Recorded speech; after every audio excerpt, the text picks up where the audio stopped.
Warriors, Patriots, Preppers. Day 5 of this shit. SHTF situation light for myself and my family.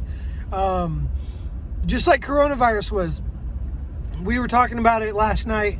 You know, we haven't had to tap into any of the survival food, the MRE, long-term storage stuff from My Patriot Supply. We haven't had to tap into any of that. We might have to tap into some reserve funds just because my job is primarily commission-based. And being shut down for almost a week and a half is probably not going to have some good results. So that's kind of on the horizon for us. My mom lost water, but that happened kind of late in the game. Should be taken care of fairly quick today. City was pretty quick in responding to come out to shut off the water. We know how and could have done it ourselves, but last time we had a water issue there, which was just, you know, wasn't even a SHTF situation. It was kind of like a completely unrelated event. But last time that happened and we shut off the water, the city got pretty serious with my wife about how she could get in trouble and fined for doing that. So we just called the city. They came out, I'd say, you know, probably within about a half hour, turned the water off, and we moved on about our day. So hopefully we don't experience anything worse. I think we're headed into some warming up and some drying of the snow. I think there's going to be some flooding issues in our city, in our county, and we'll see how ready they are to handle that. If you saw my video on Instagram last night, it is driving on straight up ice out here. I can't convey that message enough.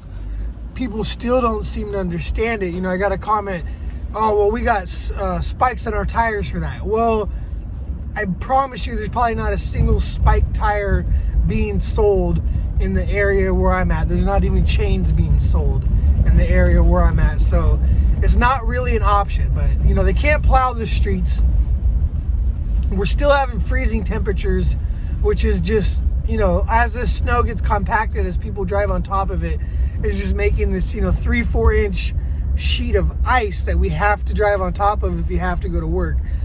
A lot of places are shut down. A lot of places are starting to run out of gasoline as well. So they're shutting down, which is becoming a little bit more of an inconvenience than people realize, because a lot of people were going to these gas stations to get some food.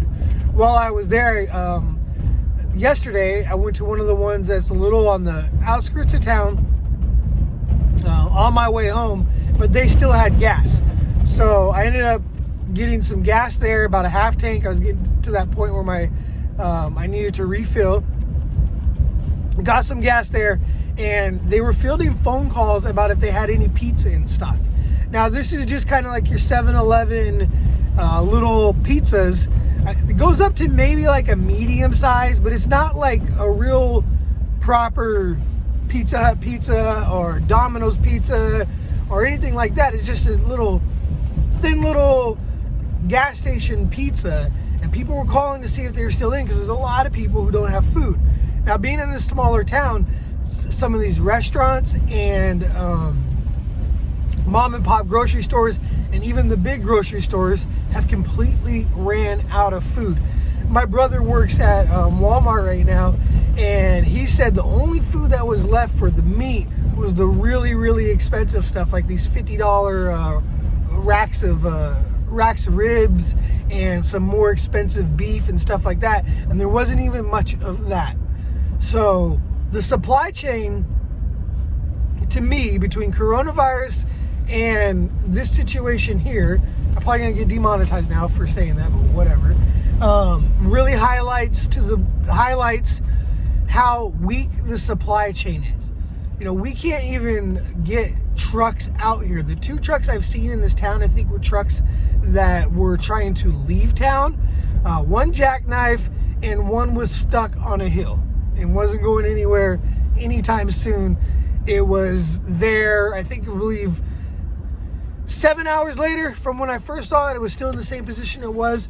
There's no help coming for that truck. These people, the roads, the companies, nobody's prepared for this. Nobody's equipped for this. So it's a really, really big supply chain issue for everything and everyone right now. I live not too far away from a distribution center for Dollar General. You see trucks going in and out and in and out all the time. I've seen zero trucks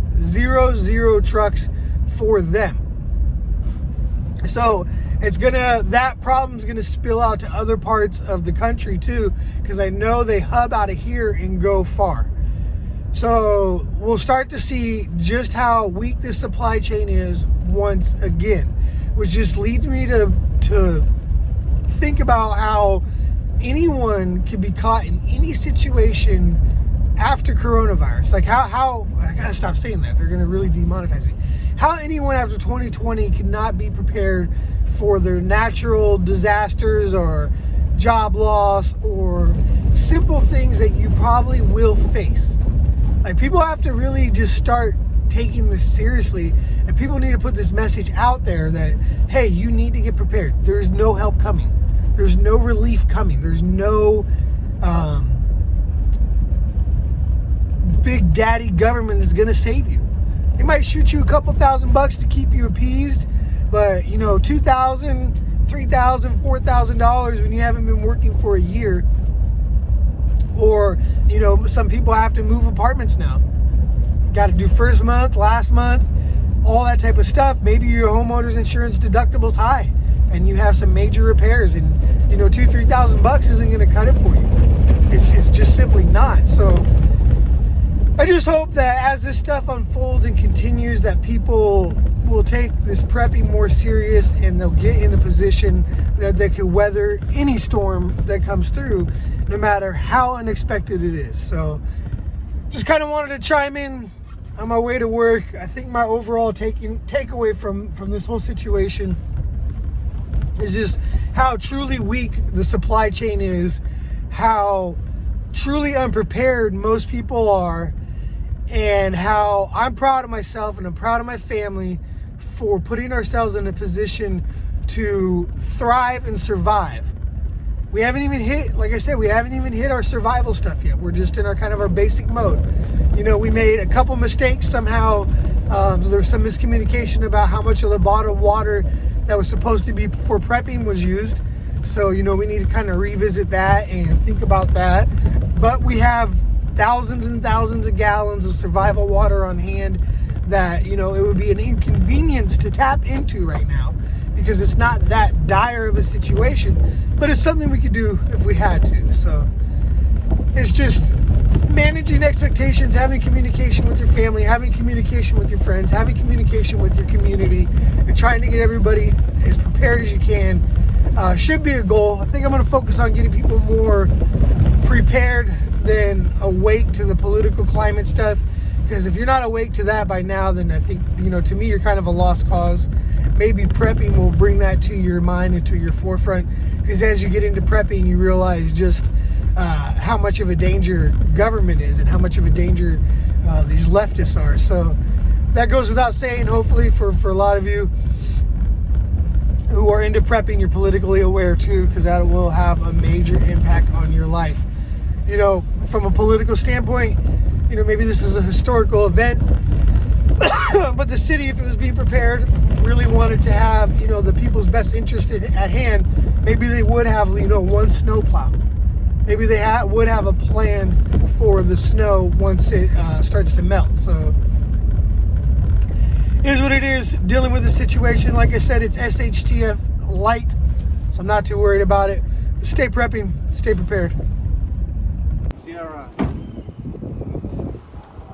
Shit, Carlos.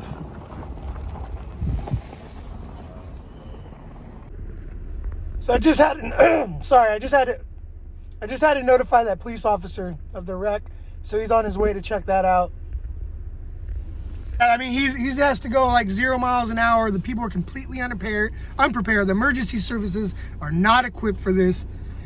Pretty fucked up situation, and it just escalated very quickly this morning for somebody close to me, and that sucks.